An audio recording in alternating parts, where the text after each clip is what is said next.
Hello नमस्कार दोस्तों। मैं कौशलेन सिंह समस्त सम्मानित छात्र छात्राओं का आपके अपने यूट्यूब चैनल पर हार्दिक स्वागत व अभिनंदन करता हूं। आज हम बीएड फर्स्ट सेमेस्टर के साइकोलॉजी प्रैक्टिकल के अंतर्गत दर्पण चित्रण द्वारा अधिगम स्थानांतरण अर्थात transfer of learning through mirror drawing के थ्योरेटिकल व प्रैक्टिकल एस्पेक्ट पर चर्चा करेंगे। मिरर ड्राइंग टेस्ट में आपको इस प्रकार का इक्विपमेंट मिलेगा। इसमें आपको इस प्रकार का प्रोफार्मा मिलेगा, यहाँ पर नीचे रखा हुआ है। आपको इस प्रोफार्मा को मिरर में देखना है और यहाँ पर इस मिरर में एक पॉइंट दिया रहेगा, जैसे यहाँ पर पॉइंट ये दिया हुआ है। यहाँ से आपको क्लॉकवाइज चलना है, लेकिन आपको यहाँ पेपर को नहीं देखना है, प्रोफार्मा को नहीं देखना है, आपको मिरर में देखते हुए अपने हाथ को चलाना है। तो यहाँ पर देखिए, ये देख रहे हैं आप लोग, ये इस प्रकार से क्लॉकवाइज चलाएंगे। और यहाँ पर ये जो प्रोफार्मा है, दो साइड में आपकी बाउंड्रीज़ हैं, आपको उस बाउंड्रीज़ के बीच से ही आपको क्लॉकवाइज करते हुए स्टार को यहाँ से स्टार्ट करेंगे और यहाँ से चलते हुए यहाँ तक क्लॉकवाइज आएंगे। ऐसे ही करके आपको इस टेस्ट में 3 लेफ़्ट हैंड से करने हैं, लेफ़्ट हैंड का यूज़ करते हुए 3 प्रोफार्मा भरने हैं। उसके बाद राइट हैंड से फिर आपको प्रोफार्मा भरने हैं और राइट हैंड में आपको जो भी प्रोफार्मा आप भर रहे होंगे, लास्ट में जब 0 एरर वाले प्रोफार्मा 3 आ जाएं तो हम वहां रोक देंगे और पुनः फिर लेफ़्ट हैंड से 3 जो है हम फिर ट्रायल करेंगे। इस प्रकार से ये जो प्रोफार्मा हमारे पास कलेक्ट हो जाएंगे, इसी के आधार पर जो transfer of learning through mirror drawing है उसका हम इंटरप्रिटेशन करते हैं और ये देखते हैं कि हमारा ट्रांसफ़र ऑफ लर्निंग कितना हुआ है। तो अब हम थ्योरेटिकल पोर्शन की बात करेंगे।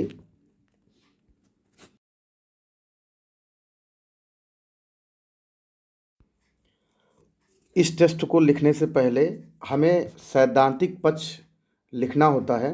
सभी जितने भी हमारे साइकोलॉजी के प्रैक्टिकल हैं, सबसे पहले हमें सैद्धांतिक पक्ष लिखना होता है और उसके बाद क्रियात्मक पक्ष लिखना होता है। तो यहाँ पर जैसे थ्योरेटिकल एस्पेक्ट दिया हुआ है, तो ये आप यहाँ पर लिखेंगे थ्योरेटिकल एस्पेक्ट, आखिर ट्रांसफ़र ऑफ लर्निंग क्या है, अधिगम स्थानांतरण क्या है, उसके बारे में आप बताएंगे। यहाँ पर दिया हुआ डेफिनेशंस भी 1-2 दी हुई हैं, तो इसको यहाँ पर आप लिख लेंगे। ठीक है, इसको स्क्रीनशॉट ले सकते हैं आप। इसके बाद हमारे पास और भी डेफिनेशन है अधिगम स्थानांतरण की, उनको लिख लेंगे। जैसा आप यहाँ देख रहे हैं, ये 2 और डेफिनेशन है, इनको आप यहाँ पर नोट डाउन कर लेंगे, स्क्रीनशॉट ले लेंगे और ये थ्योरेटिकल पोर्शन अब कंप्लीट हो रहा है धीमे धीमे। अब हम उसके बाद बात करेंगे, जैसे यहाँ दिया हुआ है अधिगम स्थानांतरण के प्रकार, तो इसको भी यहाँ आप नोट डाउन कर लेंगे और हम आगे बढ़ेंगे। यहाँ पर आप देख रहे हैं अधिगम स्थानांतरण के प्रकार दिए हुए हैं, तो ये खासकर थ्योरी के पॉइंट ऑफ व्यू से भी आपका काफ़ी इम्पोर्टेंट है। यहाँ पर 3 प्रकार के अधिगम स्थानांतरण बताए गए हैं, इनको भी आपको नोट डाउन कर लेना है। धनात्मक अधिगम स्थानांतरण अर्थात पॉजिटिव ट्रांसफ़र ऑफ लर्निंग। इसके बाद इसको लिखने के बाद फिर हम यहाँ पर लिखेंगे नेगेटिव ट्रांसफ़र ऑफ लर्निंग और जीरो ट्रांसफ़र ऑफ लर्निंग, बहुत बार पूछा जाता है खासकर थ्योरी के पेपर में। तो आप यहाँ से थ्योरेटिकल के साथ साथ आप ये जो प्रैक्टिकल है इसके साथ साथ अपनी थ्योरी की भी तैयारी कर सकते हैं। इसके बाद आप देख रहे हैं यहाँ पर सिद्धांत दिया हुआ है कि आखिर सिद्धांत क्या है ट्रांसफ़र ऑफ लर्निंग का, इसको भी यहाँ आप नोट डाउन कर लेंगे। प्राचीन सिद्धांत और भी सिद्धांत हैं, उनको हम बताएंगे। आधुनिक सिद्धांत क्या है, तो आगे जैसे यहाँ देख रहे हैं प्राचीन सिद्धांत के बाद यहाँ आता है आधुनिक सिद्धांत क्या है, तो यहाँ पर भी इसको आप नोट डाउन कर लेंगे। इसके बाद आपका आता है कि जड़ का सामान्यीकरण का सिद्धांत, ये भी थ्योरी में आप लिख लेंगे, क्योंकि जब भी कोई हम एक्सपेरिमेंट करते हैं उसका थ्योरेटिकल एस्पेक्ट बहुत इंपॉर्टेंट होता है। उससे संबंधित डेफिनेशंस क्या हैं, उसके बारे में जितने भी साइकोलॉजिस्ट हैं उनका ओपिनियन क्या है, तो वो सब ज़रूर लिखा जाता है। तो यहाँ जड़ का सामान्यीकरण का सिद्धांत है, इसको आप नोट डाउन कर लेंगे। इसके बाद आपका आता है सैंडी फोर्ड का सिद्धांत क्या है, आखिर स्थानांतरण के बारे में उन्होंने क्या कहा है, वो यहाँ नोट डाउन कर लेंगे। इसके बाद स्किनर का सिद्धांत जो स्किनर ने बताया है खासकर ट्रांसफ़र ऑफ लर्निंग के लिए, उसको यहाँ नोट डाउन कर लेंगे। अब हम स्थानांतरण में महत्वपूर्ण तथ्य कौन कौन से हैं उसको यहाँ पर नोट करेंगे। यहाँ दिया हुआ है आपके सामने। इसके बाद स्थानांतरण की दशाएं कौन कौन सी होती हैं उसको नोट करेंगे, यहाँ पर नोट कर लेंगे आप इसको स्क्रीनशॉट लेकर आप इसकी थ्योरी जो है लिख सकते हैं। प्रैक्टिकल एस्पेक्ट के बारे में अभी हम चर्चा करेंगे, क्योंकि फिर हमारी जो फाइल है, जो वीडियो है, बहुत बड़ी हो जाती है, इसलिए थ्योरी में हम ज़्यादा डिस्कस आपसे नहीं कर रहे हैं। इसके बाद यहाँ पर आगे जो है स्थानांतरण का शिक्षा में क्या महत्व है, यह नोट डाउन कर लेंगे आप यहाँ पर। वास्तविकता का ज्ञान ये सब यहाँ आप नोट कर लेंगे थ्योरी में। फिर इसके बाद आता है ये समानता का स्पष्टीकरण, इसको भी आप नोट डाउन कर लेंगे, ये सब थ्योरी में आप लिखेंगे। और उसके बाद ये सामान्यीकरण क्या है, इसको भी आप नोट डाउन कर लेंगे। इसके बाद आता है शिक्षण विधियाँ, ये भी बहुत इम्पॉर्टेंट है, इसको भी नोट कर लेंगे। और इसके बाद आता है तात्कालिक महत्व, ये गलत लिखा हुआ है, महत्व लिखा है, महत्व होगा, इसको भी यहाँ आप नोट कर लेंगे। तो इस प्रकार से ये जो पोर्शन हमने आपको दिखाया है, यह आपका जो है सैद्धांतिक पक्ष है।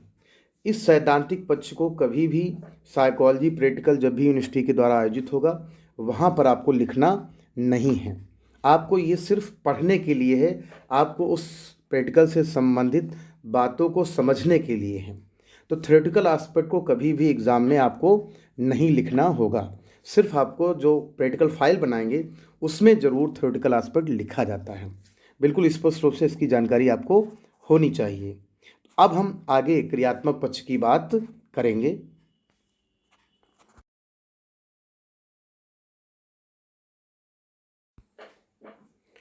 अब हम transfer of learning through mirror drawing के क्रियात्मक पक्ष अर्थात प्रैक्टिकल एस्पेक्ट की बात करेंगे। तो यहाँ पर प्रैक्टिकल एस्पेक्ट जो यूनिवर्सिटी का एग्ज़ाम पेपर होगा उसमें आपको लिखना होगा। तो सबसे पहले क्या क्या लिखना होगा, जैसे आप यहाँ पर हेडिंग डालेंगे ऊपर क्रियात्मक पक्ष अर्थात प्रैक्टिकल एस्पेक्ट। उसके बाद यहाँ प्रयोज्य का क्या नाम है, प्रयोग अर्थात प्रयोग का क्या नाम है, यहाँ पर ये थोड़ा गलत लिखा हुआ है, यहाँ पर आप प्रयोग लिखेंगे कि प्रयोग का क्या नाम है। तो दर्पण चित्रण, तो ये आपका प्रैक्टिकल का नाम है। दूसरा, इस प्रैक्टिकल का उद्देश्य क्या है, ये आप लिखेंगे कि दर्पण चित्रण की सहायता से द्विपार्श्विक स्थानांतरण की प्रकृति का अध्ययन करना। अब हम आगे बात करेंगे यहाँ पर अप्रयोज्य परिचय। जैसा हमने पहले भी बताया है आपको कि जो आपका सब्जेक्ट होगा जिसके ऊपर आप एक्सपेरिमेंट ये कर रहे होंगे उसका यहाँ पर नाम लिखेंगे। यहाँ पर आपको अपना नाम नहीं लिखना है, बच्चे का नाम लिखना है जिसकी उम्र 6 से 14 साल की होगी। और यहाँ उसकी आयु लिखेंगे, वो किस क्लास में पढ़ता है या पढ़ती है, उसका शारीरिक स्वास्थ्य उत्तम है, प्रयोज्य समय लिखेंगे, और डेट आप जिस दिन भी आप इस प्रैक्टिकल को आप कंडक्ट कर रहे होंगे उस डेट को आपको यहाँ पर मेंशन करना होगा। अब हम आगे बात करेंगे प्रयोगकर्ता का परिचय।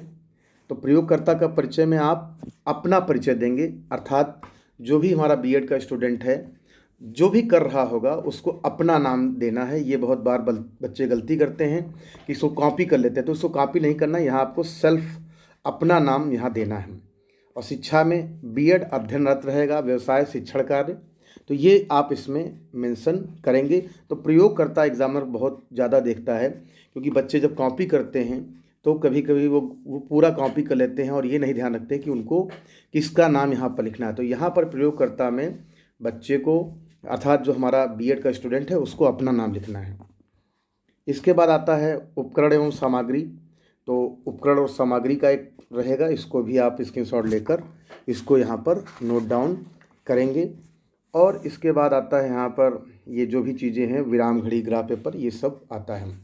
अब बहुत ज़रूरी है प्रारंभिक तैयारी, ये जो है बहुत इम्पॉर्टेंट है, इसको बच्चों को भी आपको बताना चाहिए कि क्या क्या करना है, किस प्रकार से व्यवस्था करना है।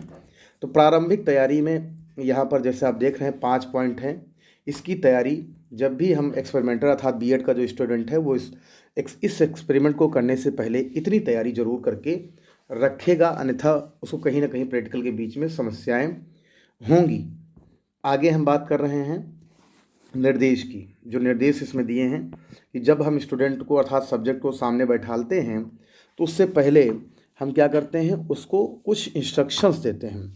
तो वो इंस्ट्रक्शंस आपको यह जो दिए हुए हैं ये आपको पढ़ के उस स्टूडेंट को बताने हैं और आपको भी इसी के अनुरूप काम करना है। और यहाँ जो निर्देश हैं इनकी संख्या यहाँ पर देख रहे हैं 8 तक है, तो 7 तक है। तो यहाँ पर इन निर्देशों को बच्चों को पढ़ के आपको सारे निर्देश छात्र छात्राओं को बताना है, तभी जो सब्जेक्ट है उसी प्रकार से एक्टिवेट होगा। अब हम बात करेंगे यहाँ पर विधि, आखिर किस प्रकार मेथड क्या यूज़ करेंगे। तो यहाँ आप देख रहे हैं ये विधि दी हुई है कि इसमें किस प्रकार से हमें एक्सपेरिमेंट को करना है। तो यहाँ पहला विधि, दूसरा विधि, तीसरा, चौथा और जो है पांचवी, छठी, इस प्रकार से 6 विधियाँ यहाँ पर दी हुई हैं। इसका आप स्क्रीनशॉट ले लेंगे और इसको थ्योरी आप इसको नोट डाउन कर लेंगे। इसके बाद आता है, जैसा आप यहाँ देख भी रहे हैं कि सावधानियाँ, इसका जो हेडिंग है सावधानियाँ, तो सावधानियाँ भी बहुत ज़रूरी है, वो भी आपको रखना होगा, ध्यान रखना होगी किन किन सावधानियों कौन कौन सी सावधानियाँ हम बरतें जिससे कोई समस्याएं ना हो। तो सावधानियाँ, ये इतना पोर्शन और रह जाएगा सावधानियों में। तो इतना नोट डाउन करने के बाद आपकी जो सावधानियाँ हैं वो कंप्लीट हो जाएंगी। तो इसको भी नोट डाउन कर लेंगे। अब आती यहाँ पर कि एक निरीक्षण तालिका होती है निरीक्षण तालिका, वो होती प्री टेस्ट। ये जो लिखा हुआ है इसको आप प्री टेस्ट समझें, ये प्री है, PRE। तो प्री टेस्ट यहाँ पर सबसे पहले भी हमने बताया कि जब भी हम जो प्रोफार्मा होगा transfer of learning through mirror drawing का, उसमें हम पहले लेफ़्ट हैंड को यूज़ करेंगे। जैसा आप यहाँ देख रहे हैं कि बाया हाथ, पहला जो है प्री टेस्ट जब करेंगे तो बाया हाथ इस्तेमाल करेंगे। उसमें 3 ट्रायल करेंगे, 1 2 3।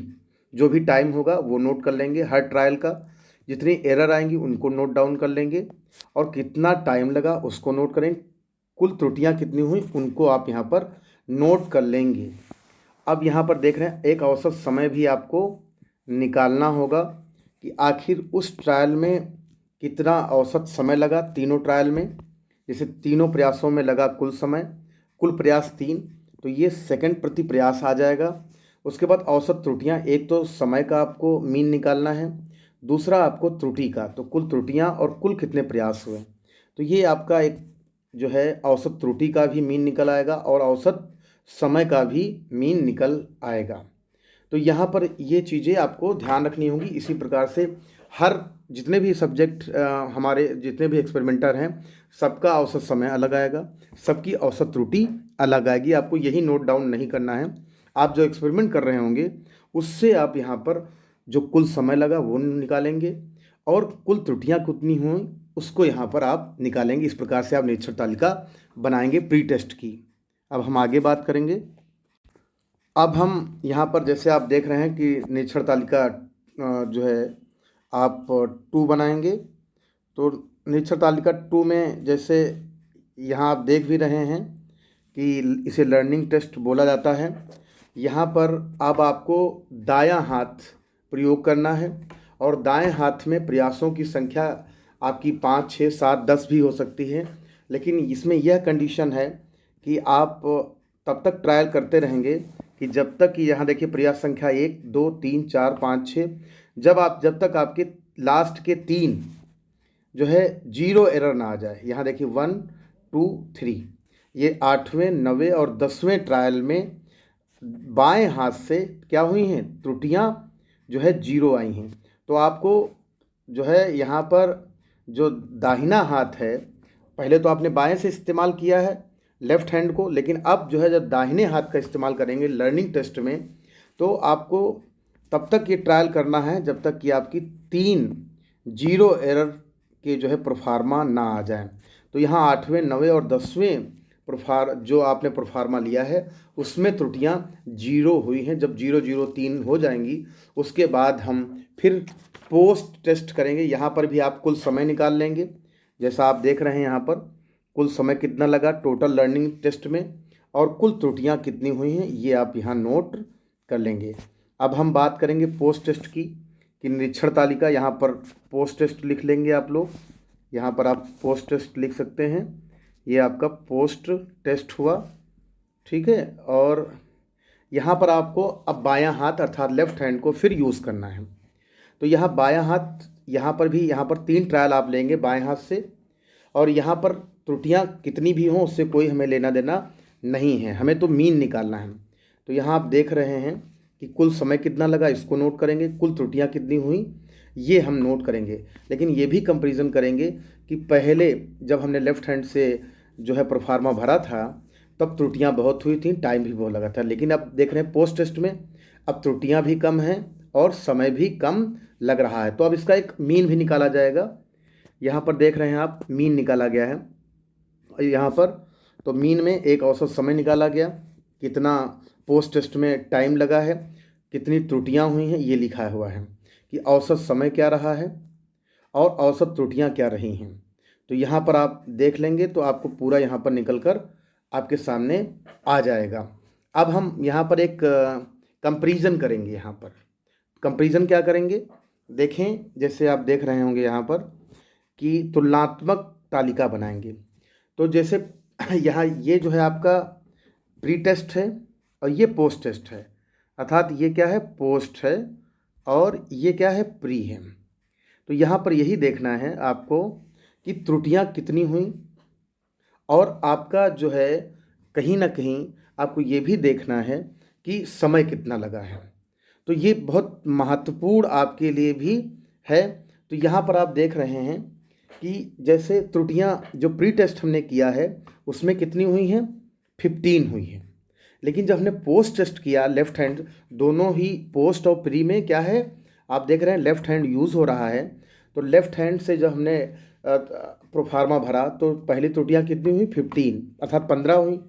पोस्ट टेस्ट में 5 हुई। इसका मतलब अंतर कितना आया, 10 का।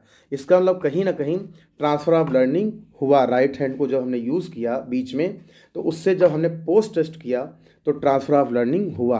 तो अब नंबर ऑफ़ एरर्स क्या हो गई, कम हो गई। उसके बाद पहले देखिए 205 सेकंड लग रहा था टोटल प्री टेस्ट में, तीनों में औसत जो निकाला गया। और पोस्ट टेस्ट में जो हमारा टाइम था अब देखिए अपेक्षाकृत कम हो गया, अब 198 सेकंड ही रह गया, और जो अंतर है वो 7 सेकंड का दिखाई पड़ रहा है। तो ये क्या किया गया है, तुलनात्मक अध्ययन किया गया है। इसका ग्राफ भी अभी हम आपको दिखाएंगे। इस टेस्ट के लिए आपको इस प्रकार का ग्राफ भी बनाना होगा। तो यहाँ पर ग्राफ पेपर देख रहे हैं, यहाँ पर पहले स्केल बना लेंगे कि एक्स एक्सिस बराबर 2 बड़े खाने अर्थात 1 प्रयास, वाई एक्सिस पर 1 बड़ा खाना बराबर 1 त्रुटि। तो सबसे पहले आप यहाँ देख लें कि ये एक्स एक्सिस है आपका, जो कि नंबर ऑफ़ एरर्स है। यहाँ ऊपर से लेकर नीचे तक देखते रहेंगे, ये जो है नंबर ऑफ़ एरर्स है। तो पहले भी हमने बता दिया, ये देखिए नंबर ऑफ़ एरर्स है जो है। और यहाँ पर आप देख लेंगे ये क्या है, नंबर ऑफ़ ट्रायल्स है, कि 2 बड़े खाने बराबर क्या है, 1 ट्रायल्स है। यहाँ एक जो है 1 खाना बराबर क्या है, 1 एरर है। तो यहाँ पर कैसे ग्राफ बनेगा ये आप देख लीजिए। ये जो नीचे आपको दिख रहा है ये पोस्ट टेस्ट है, ये है जो है पोस्ट टेस्ट है आपका, और ऊपर आपका क्या है, ये प्री टेस्ट है। ये प्री टेस्ट का ग्राफ बनाया गया है। और यहाँ पर जो है आपका ये आपका पोस्ट टेस्ट का है, नीचे वाला ये देख रहे हैं, ये पोस्ट टेस्ट का है। तो अभी हमने बताया 3 ट्रायल होते हैं, नंबर 1 ट्रायल, नंबर 2, नंबर 3। तो अब हम सबसे पहले प्री टेस्ट की बात करें तो सबसे पहले नंबर जो ट्रायल है यहाँ पर, पहला ट्रायल ये है, दूसरा ट्रायल ये है और तीसरा ट्रायल ये है। तो पहले ट्रायल में जो प्री टेस्ट में है कितनी एरर हुई हैं, यहाँ पर 7 एरर हुई हैं, 7 एरर, ये देखिए 7 दिया हुआ, 7 एरर। उसके बाद कितनी हुई, 5 एरर, और उसके बाद कितनी हुई हैं, 3 एरर, ठीक है। अब हम पोस्ट टेस्ट की भी एरर्स की बात करें, नंबर ऑफ़ ट्रायल्स की भी बात करें, तो यहाँ पर जो पोस्ट टेस्ट हुआ है उसमें आप यहाँ पर देखें कि जो यहाँ पहले जो है एरर हुई है, नंबर ऑफ़ एरर्स, वो कितनी हुई हैं पहले ट्रायल में, ये पहला ट्रायल है, 3 एरर हुई हैं। और जो दूसरा ट्रायल है उसमें जो है नंबर ऑफ़ एरर्स ट्रू हुई हैं। और जो थर्ड एरर हुआ, जो थर्ड आपका ट्रायल है, उसमें नंबर ऑफ़ एरर्स क्या हो गई हैं, यहाँ पर देखिए, आप देख रहे हैं कोई भी एरर नहीं हुई है। इसका मतलब ग्राफ बिल्कुल नीचे आ गया है। इट मीन्स यहाँ पर आप देख रहे हैं कि प्री टेस्ट और पोस्ट टेस्ट को ग्राफ को देखते हुए कोई भी मैथमेटिशियन, कोई भी व्यक्ति ये पता कर सकता है कि पहले नंबर ऑफ़ एरर्स ज़्यादा हो रही थी, अब जो है नंबर ऑफ़ एरर्स क्या हो रही हैं, कम हो रही हैं। तो जैसे जैसे ट्रायल बढ़ रहा है, या जैसे जैसे आपने देखा प्री टेस्ट पोस्ट टेस्ट हो रहा है, और प्री टेस्ट की अपेक्षा पोस्ट टेस्ट में अब टाइम और जो एरर्स हैं दोनों ही कम लग रहा है। तो आगे हम बात कर रहे हैं अब परिणाम की। परिणाम को भी जान ले, कैसे परिणाम निकालना है आपको।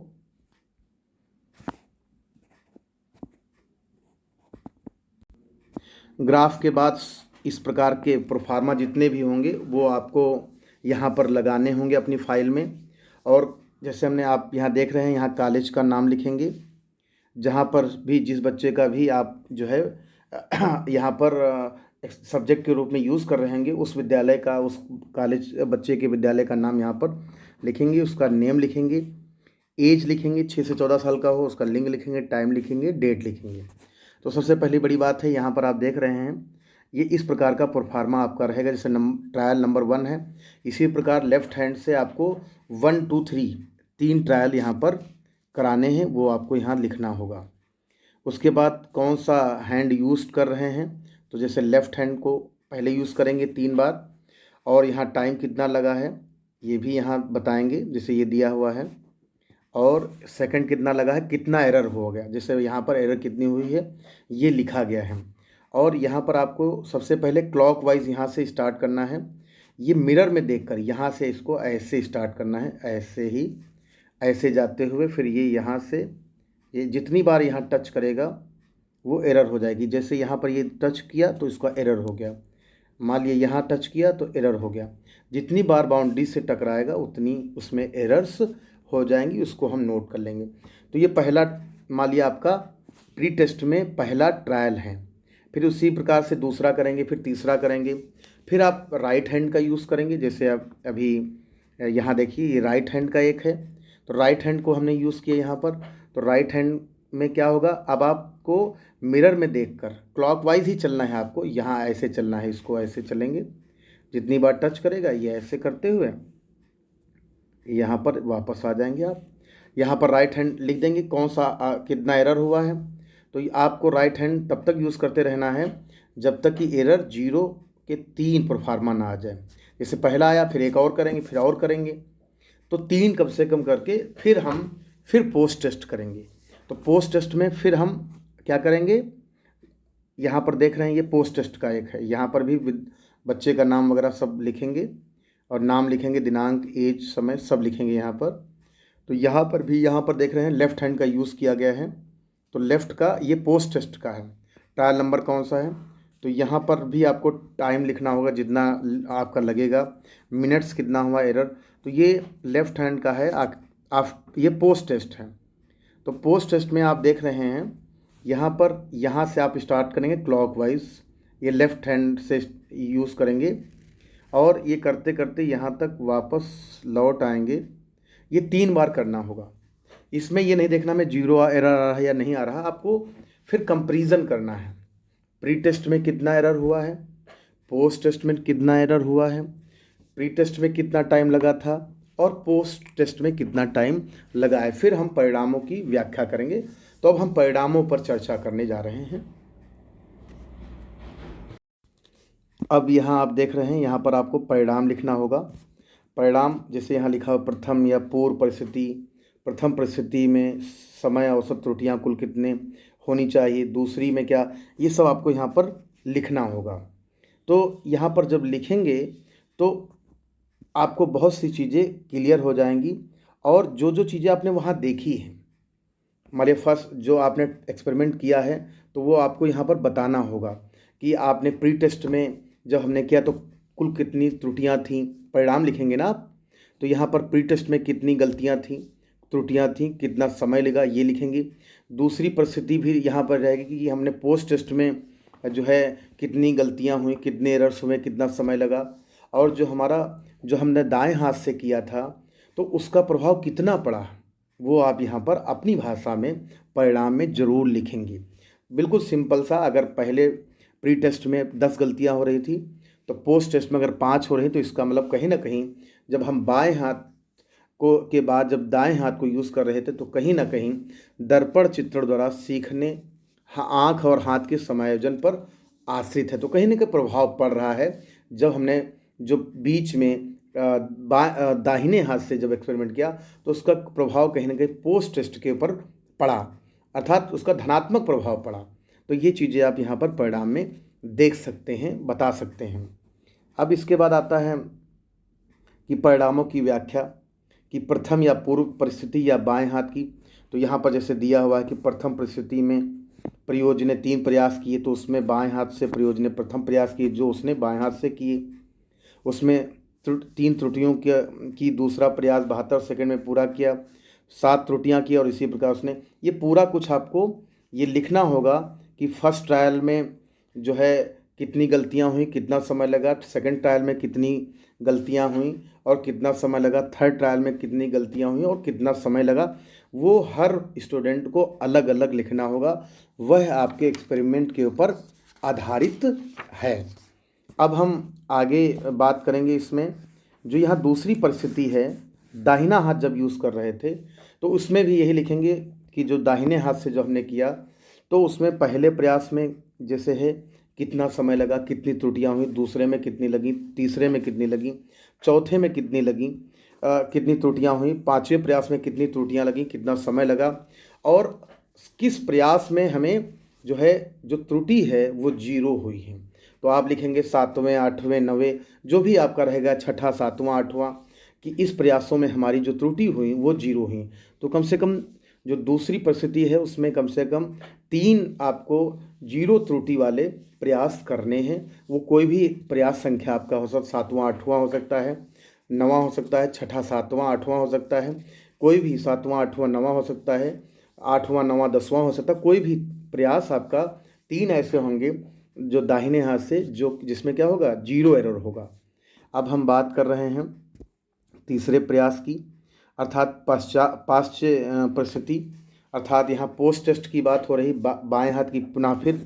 तो यहाँ फिर आप बताएंगे कि जब आफ्टर मतलब जो है पोस्ट टेस्ट में इस परिस्थिति में हमने 3 फिर ट्रायल किए। प्रथम प्रयास में कितना समय लगा, कितनी त्रुटियां हुई, दूसरे प्रयास में कितनी त्रुटियां हुई, कितना समय लगा, तीसरे प्रयास में कितनी त्रुटियां, कितना समय लगा। इस प्रकार से टोटल कितना समय लगा ये भी आप बताएंगे, मीन निकालेंगे कि कितना प्रयास लगा, कितनी त्रुटियां हुई और कितना समय लगा। तो ये आप एक औसत भी यहाँ पर बताएंगे। तो इससे कहीं ना कहीं हम टेस्ट के बारे में जान सकते हैं आखिर रिजल्ट जो आ रहा वो क्या है। अब हम आगे इसके बारे में बात करेंगे। अब हम विवेचना भी करेंगे, जैसे यहाँ दिया हुआ है कि एक हाथ से कोई कार्य करने पर उसका धनात्मक प्रभाव दूसरे हाथ पर पड़ता है। हम मध्यमान प्रयासों से स्थानांतर गुणांक ग्राफ देकर अनुमान लगा सकते हैं, मतलब क्या प्रभाव पड़ता है। दर्पण चित्रण द्वारा सीखना आँख व हाथ के समायोजन पर आश्रित है। अभ्यास का सीखने पर धनात्मक प्रभाव पड़ता है। सीखने के में जो पढ़ा रहा है उनकी व्याख्या करना है। ये सब चीज़ें विवेचना आप करेंगे और निष्कर्ष भी यहाँ पर लिखेंगे। जैसे यहाँ देख रहे हैं कि प्रयोग से अभ्यास के नियम की पुष्टि होती है। एक हाथ से सीखा कौशल दूसरे हाथ पर धनात्मक प्रभाव डालता है। अब इसके बाद हम बात करेंगे, जैसे यहाँ पर दिया हुआ शैक्षिक महत्व। तो शैक्षिक महत्व में जैसे आप देखिए कि दिया हुआ है कि इस प्रयोग से थॉर्नडाइक के सीखने के नियमों की जांच की जाती है। ये थॉर्नडाइक के सीखने के नियमों की पुष्टि करता है। यह प्रयोग ट्रांसफर ऑफ लर्निंग पर बल देता है। तो ये शैक्षिक महत्व और भी अपने हिसाब से बढ़ाकर आप लिख सकते हैं। कोई ज़रूरी नहीं कि जो हमने लिखा है उसी को ही आप मान लें। आप अपने हिसाब से जो प्रैक्टिकल एस्पेक्ट है उसमें बहुत सी चीज़ें ऐड कर सकते हैं, घटा सकते हैं और बढ़ा सकते हैं। और स्थानांतरण गुणांक भी बहुत जगह निकलवाया जाता है।